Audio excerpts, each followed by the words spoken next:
So, like I said, we're wrapping up our sermon in Nehemiah, our series in Nehemiah. If you've been following, you'll know that means we've got about 5 chapters to cover today. I'm not going to read them all.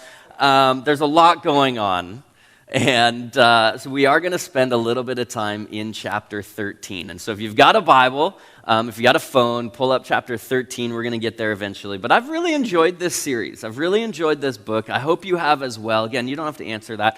I hope it's challenged you. I think it has challenged us as a community.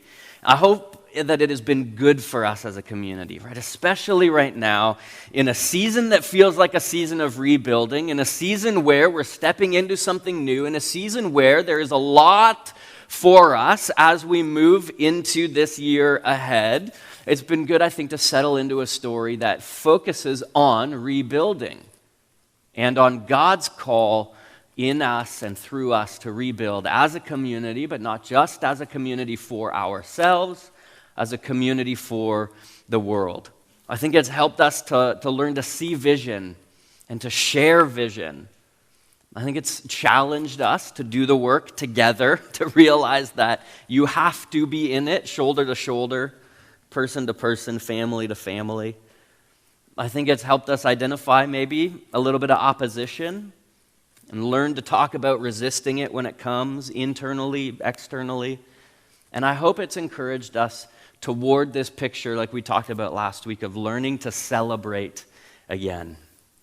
Maybe you're sitting there and you can't wait for this series to be done.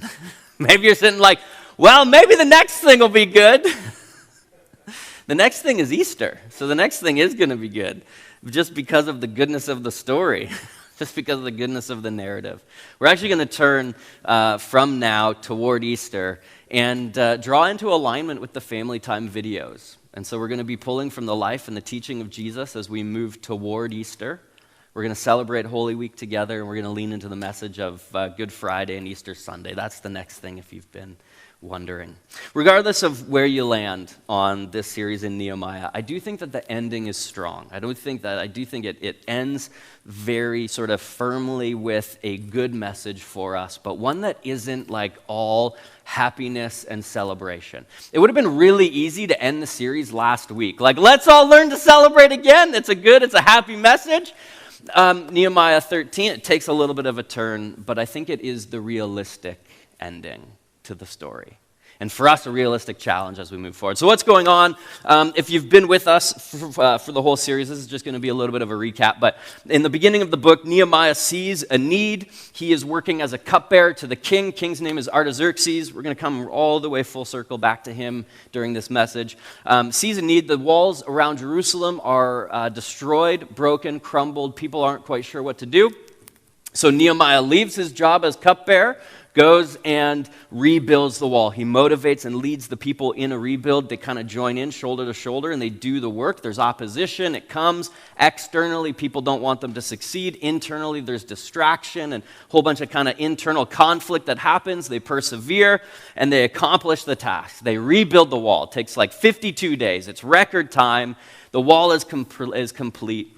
And they celebrate. They begin to celebrate. And God in it, the celebration, rebuilds the people, reestablishes the law and the covenant, reminds the people of Israel who they are and whose they are, that they belong to God, and how to celebrate that reality. And things look great. That's like the quickest recap of Nehemiah I've probably ever heard.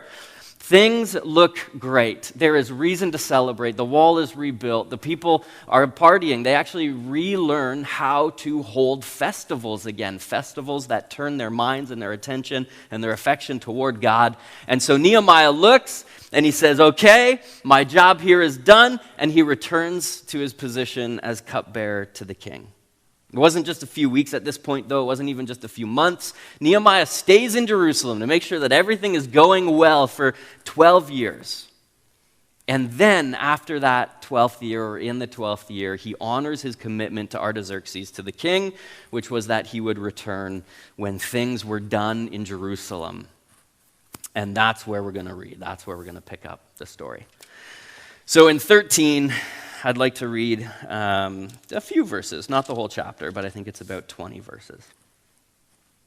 So it says, this is titled Nehemiah's Final Reforms. On that day, the book of Moses was read aloud in the hearing of the people.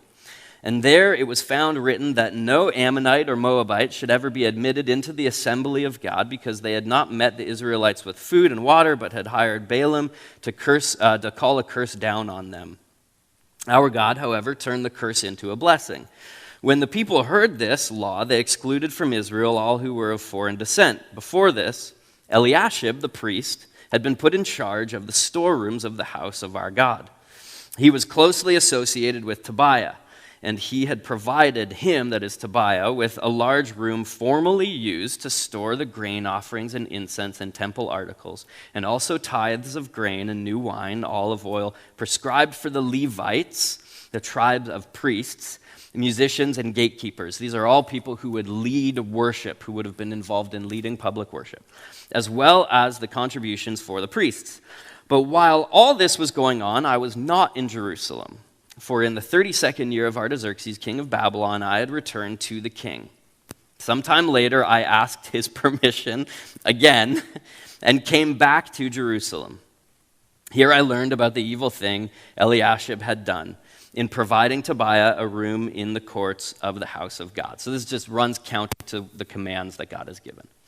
I was greatly displeased and threw all of Tobiah's household goods out of the room. I gave orders to purify the rooms, and then I put back into them the equipment of the house of God with the grain offerings and the incense. I also learned that the portions assigned to the Levites had not been given to them, and that all the Levites and musicians responsible for the service, so for worship, had gone back to their own fields. They had to work to provide for themselves, so they were unable to lead worship. This is what's happening. So I rebuked the officials and asked them, "Why is the house of God neglected?" Then I called them together and stationed them at their post. All Judah brought tithes of grain, new wine, and olive oil into the storerooms. I put Shelemiah the priest, Zadok the scribe, and a Levite named Pedaiah in charge of the storerooms, and made Hanan, son of Zakur, the son of Mattaniah, their assistant, because they were considered trustworthy. They were made responsible for distributing the supplies to their fellow Levites, and making sure that the people who needed food were going to get food so that the Levites could maintain worship. Remember me for this, Nehemiah says, my God, and do not blot out what I have so faithfully done for the house of my God and its services. Last few verses. In those days I saw people in Judah treading wine presses on the Sabbath, and bringing in grain and loading it on donkeys together with wine, grapes, figs, and all kinds of loads. And they were bringing all this into Jerusalem on the Sabbath. Therefore I warned them against selling food on that day. People from Tyre who lived in Jerusalem were bringing in fish and all kinds of merchandise and selling them in Jerusalem on the Sabbath to the people of Judah. I rebuked the nobles of Judah and said to them, "What is this wicked thing you are doing, desecrating the Sabbath day? Didn't your ancestors do the same thing?" You can kind of highlight this. This is a really important point. Didn't your ancestors do the same thing so that our God brought all this calamity on us and on this city? Now you are stirring up more wrath against Israel by desecrating the Sabbath. So then Nehemiah goes on to reform their practices in terms of Sabbath.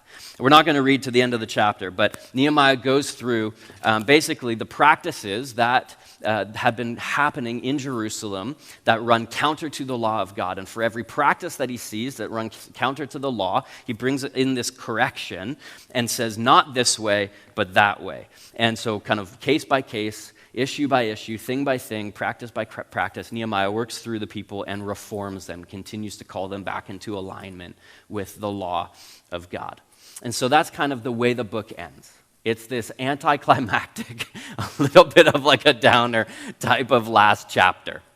My daughter Evelyn is in a very interesting phase of life right now. She's in a climbing phase. Anybody have kids who went through climbing phases?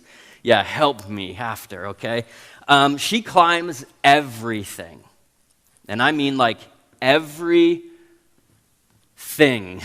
she climbs. When we're trying to get her to sleep, she climbs the headboard of her bed. When she's in the kitchen, she climbs up the counters. When the fridge door is open, she climbs up the levels of fridge to get the thing at the top that she wants. Like, she's climbing everything. I mean, like, and I don't blame her. I don't blame her. Like, we have a literal climbing wall in the basement of our house. So, I mean, like, who's really to blame that she likes climbing? But everything.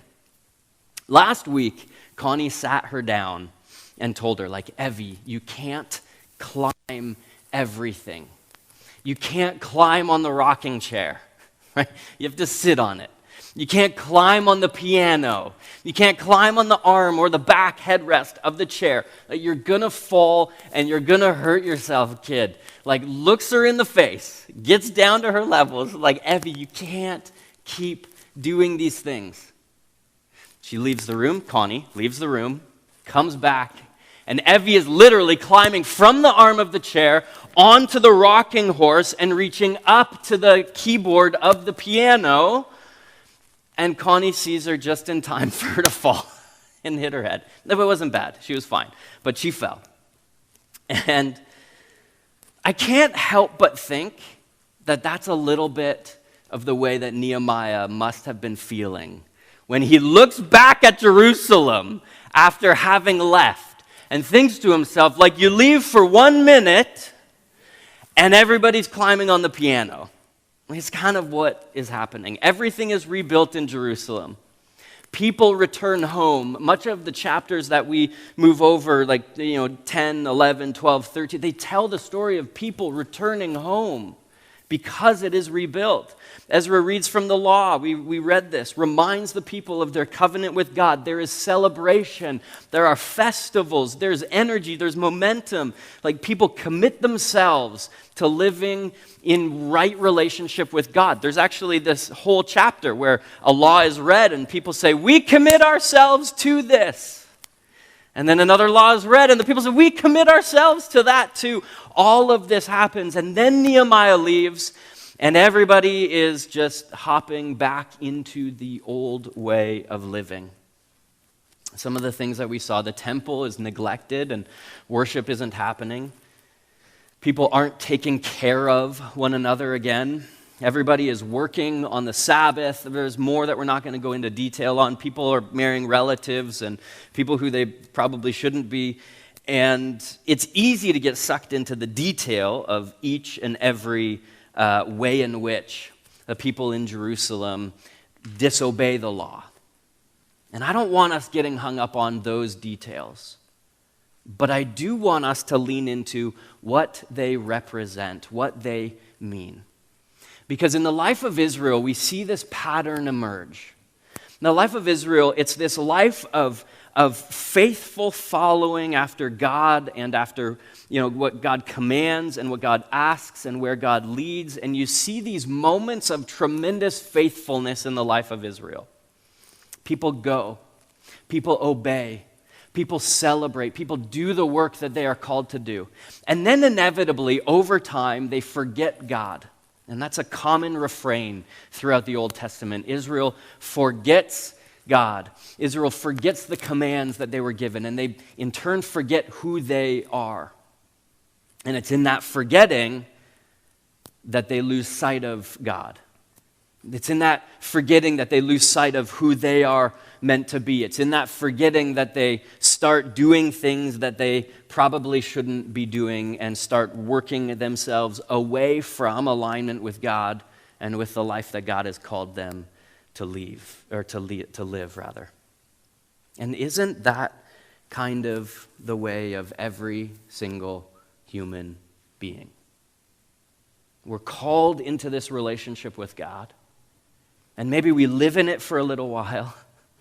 And then something happens and we forget. Something happens and we get distracted. Something happens and we start moving out of alignment with the life that God would call us to live. And the hope of the gospel and the hope of the story that we see Israel go through over and over again is that God calls them back into alignment. We saw it all through the book of Nehemiah. God calls them back into line with who they are and who they've been created to be and who God is and the life that they were meant to live. The Apostle Paul, puts this sort of patterned behavior this way in his letter to the church in Rome. I like the Message rendition of it, so that's what I'm going to read. It says, this is Paul, what I don't understand about myself is this. I decide one way, but then I act another. doing things I absolutely despise. So if I can't be trusted to figure out what is best for myself and then do it, it becomes obvious that God's command is necessary. What I'm saying is, listen, I probably know what I should do, but I also know what I want to do, and chances are when I'm met with that decision, I'm likely going to choose what I want to do over what I ought to do or what I should do. This is I want a better marriage, but I don't want to act any differently. I really don't want to change what I'm doing. I like what I'm doing. It's I want to grow, but I'm not willing to put the hard work in to change what I am doing. It's I know what I ought to do, but I'd really rather do what I want to do. And I think the reality of humanity, of being human, is that each and every one of us live into this to some degree. The reality is that there's nothing really, like I said, there's nothing really special about Israel in this regard.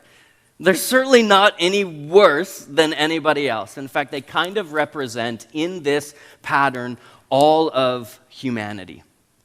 They hear the law of God, they recognize its benefit, they celebrate them for a while, and they forget and they return to their old behavior. Why? Because it's always going to be easier to drift toward what you want over what might be best for you. And that's kind of the problem, isn't it? You only ever drift toward what is comfortable and never toward progress. Each one of us caught up in this pattern. When you really think about it, there is probably something in your life that deep down you know you shouldn't be feeding. But at the end of the day, unwilling to do the hard work that's required to change.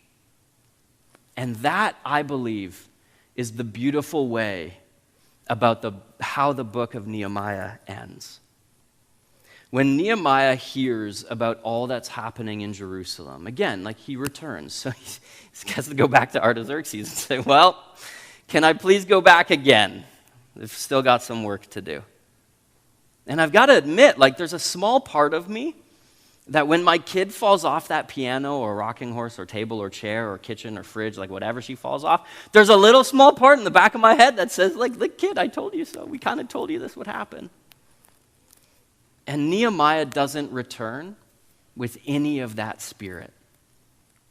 Right? There's no spirit of, I told you so, now God is done with you. Right? Like when my kid falls, what do? When my kid falls, like I'm going to scoop my kid up.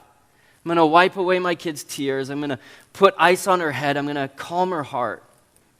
And Nehemiah's methods, like if you read this whole chapter, they're a little less maybe pastoral than that. But again, he doesn't simply arrive and say, hey, everybody, you messed up and now God is done with you. You messed up and so now I'm going to come in and I'm going to kick everybody out. God is going to restart. Everything is going to be fresh again. He doesn't guilt them into being terrible people. He corrects them. He fixes what's wrong. He sets them up for success. He establishes their relationship with God and he reminds them of who they are. And then he gently does pull them back into alignment. And if that's not the gospel, then I don't know what is. The hope of the message of Jesus is that God sees us at our worst, when we're in the deepest, darkest pit, and says, yep, that's my kid. And then draws us back into alignment with his will and with his life. Anybody who wields the Bible as a tool to make you feel ashamed of who you are and guilty for what you have done isn't holding on to the hope of the gospel.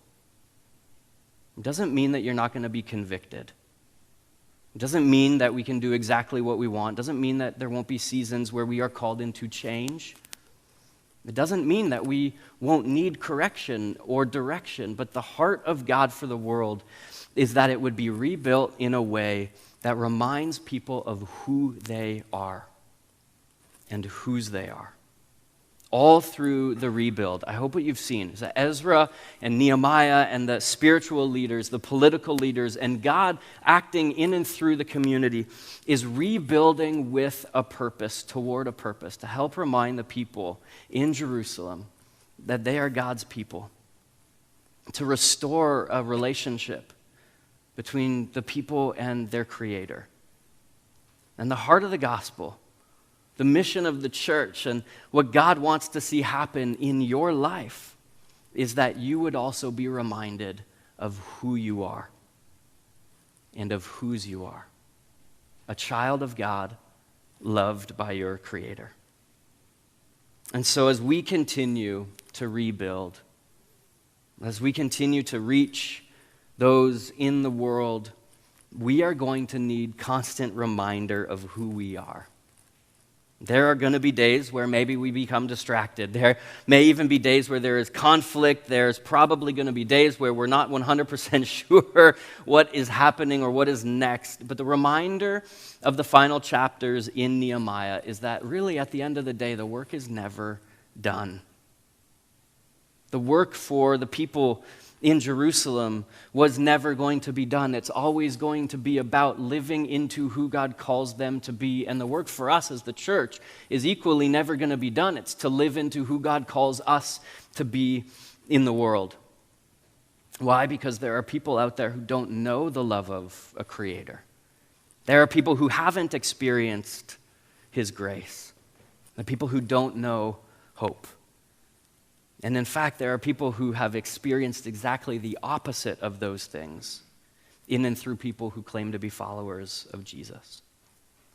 I don't know about you, but as I've been wrestling through this sort of conclusion to Nehemiah and how we're going to be continuing on as a church community beyond this message, I want us to use our season of rebuilding to remind ourselves of who we are, so that the way in which we live in the world, collectively for sure as a church, individually as a family also as individuals, the way in which you live in the world would remind the world of who they are. Children of God, loved by their Creator.